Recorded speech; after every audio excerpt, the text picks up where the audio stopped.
ढोकळ्याला लागली पुरणपोळीची गोडी. नवीन पार्ट.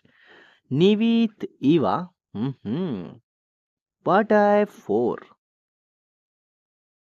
पार्ट 3 मध्ये बघितलं होतं आपण. इवाला निवीच्या प्रोजेक्टचा कॉन्ट्रॅक्ट मिळतो आणि ती लीड म्हणून काम सुरू करते. घरी ती फॅमिली सोबत आनंद शेअर करते, तर दुसरीकडे निवीत ऑफिसला जातो. लिफ्टमध्ये दोघे अडकतात आणि नर्वस इवा व शांत निवीत मध्ये गप्पा गोष्टी होतात. फॅमिली, काम आणि पुरणपोळीवरून बॉन्डिंग होते दोघांमध्ये छान. लिफ्टच्या बाहेर पडल्यावर दोघांनाही एकमेकांविषयी वेगळी भावना निर्माण होते. सो आता पुढे बघू. हम्म सॅटर्डेला संध्याकाळी निवीत ऑफिसमधून घरी येतो आणि पूर्ण बंगला अजूनही रिकामाच असतो. निवीत आपलं जॅकेट काढतो, टीव्ही ऑन करतो आणि सोफ्यावर बसतो. पण टीव्ही मध्ये लक्ष लागतच नसतो.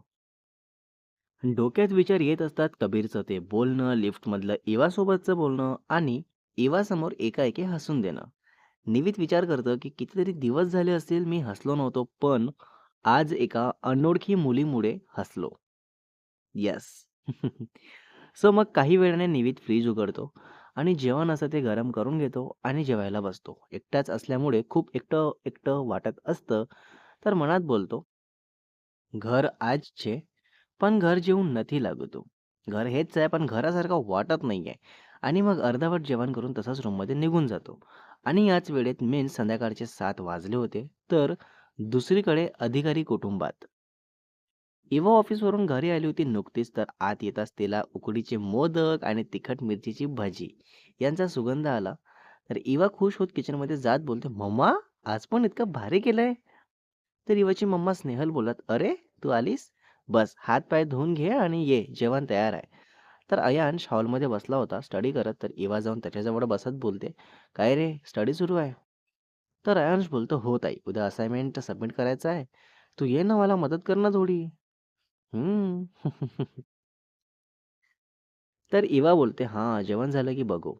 आणि मग सगळे जेवायला बसतात. तर इवा खूप हॅपी होत सांगायला लागते, की मम्मा, सांगू का? आज ऑफिसमध्ये खूप फनी गोष्ट झाली. ॲक्चुअली ऑफिसमध्ये नाही, तर लिफ्टमध्येच झाली. तो नवीन क्लायंट आहे ना निवितच्या, त्याच्यासोबत मी लिफ्टमध्ये अडकले. जवळ-जवळ 45 मिनिटे. तर इवाची मम्मा स्नेहल घाबरून बोलतात, "काय? कसं काय अडकली? अरे देवा! मग गं, पुढे काय?" तर इवा त्यांना शांत करत बोलते, "अगं मम्मा, एवढं काही नाही झालं, शांत होतो. तो माणूस ना खरंच खूप स्ट्राँग आहे आणि शांत आहे.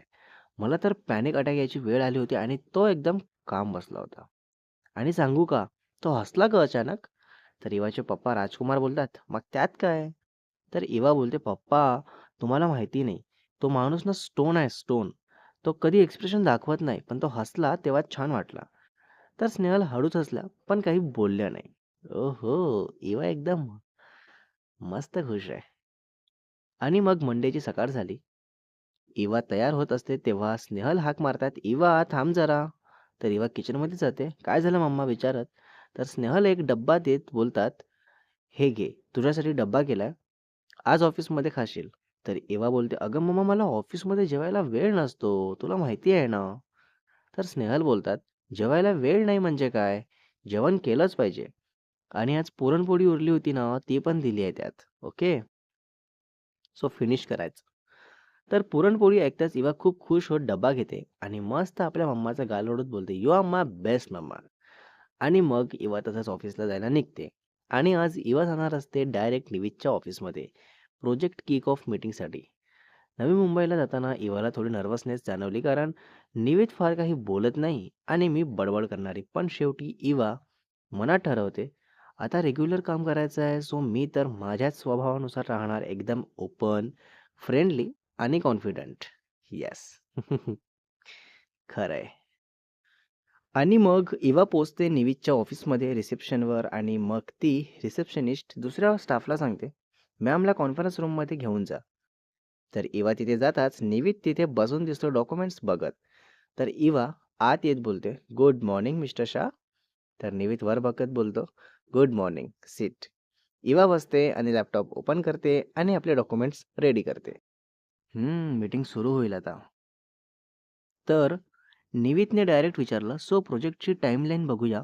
तुम्ही कधीपर्यंत पहिला कॅम्पेन लॉन्च करायला तयार आहात? तर एवा बोलते, "2 आठवड्यात आम्ही पहिला सोशल मीडिया कॅम्पेन रेडी करू. व्हर्चुअल टूरसाठी आपल्याला तुमच्या साईटवर जावं लागेल. सो ते शेड्यूल करता येईल का?" तर निवित बोलतो, "हो, वेडनेसडेला जा, मी माझ्या साईट मॅनेजरला सांगतो." अच्छा. मीटिंग एकदम प्रोफेशनल होती आणि निवित एकदम डायरेक्ट होता. कामाबद्दल त्याला सगळे आन्सर प्रॉपर हवे असतात आणि इवाने पण चांगलीच तयारी केली होती. सो त्यामुळे प्रत्येक क्वेश्चनला कॉन्फिडंटली आन्सर देत होती. 1 तास मीटिंग चालली आणि सगळं प्रॉपरली डिस्कस झालं आणि लास्ट निवित विचारतो, "ओके, एनिथिंग एल्स?" तर इवा विचारते, "एक गोष्ट प्रोजेक्टसाठी आम्हाला तुमच्या प्रिव्हियस बायर्सचे टेस्टिमोनियल्स हवेत. त्यांच्याशी डायरेक्टली बोलता येईल का?" तर निवित बोलतो, "मी लिस्ट पाठवतो, कॉन्टॅक्ट करून घ्या." तर इवा बोलते, "perfect. Thank you mister Shah." आणि मग निवित उठणार होतो, तेवढ्यात इवाच्या बॅगमधून काहीतरी पडतं. मीन्स तो टिफिनचा डब्बा. तर इवा अरे बोलत डब्बा उचलते, पण डब्याचं झाकण थोडं उघडतं आणि पुरणपोळीचा सुगंध कॉन्फरन्स रूममध्ये पसरतो. निवितला सुगंध येताच एक दीर्घ श्वास घेतो. इवा थोडी एम्बॅरेस्ड होत डब्बा उचलून बंद करत बोलते, "सॉरी, सॉरी. ते मम्माने दिलं. माझ्या लक्षातच नाही." Next part is coming soon guys. काय होईल पुढे? मज्जा येणार आहे. पार्ट 5 मध्ये बघणार आहे आपण पुढे दोघांचं यावर काय बोलणं होतं आणि इवा ऑफर करेल का लंचसाठी आणि निवेदला ते आवडेल का आणि स्टोरीमध्ये पुन्हा पुढे काय काय बघायला मिळेल तेही बघू. रायटर अँड एडिटर शुभ वासेकर. हम्म.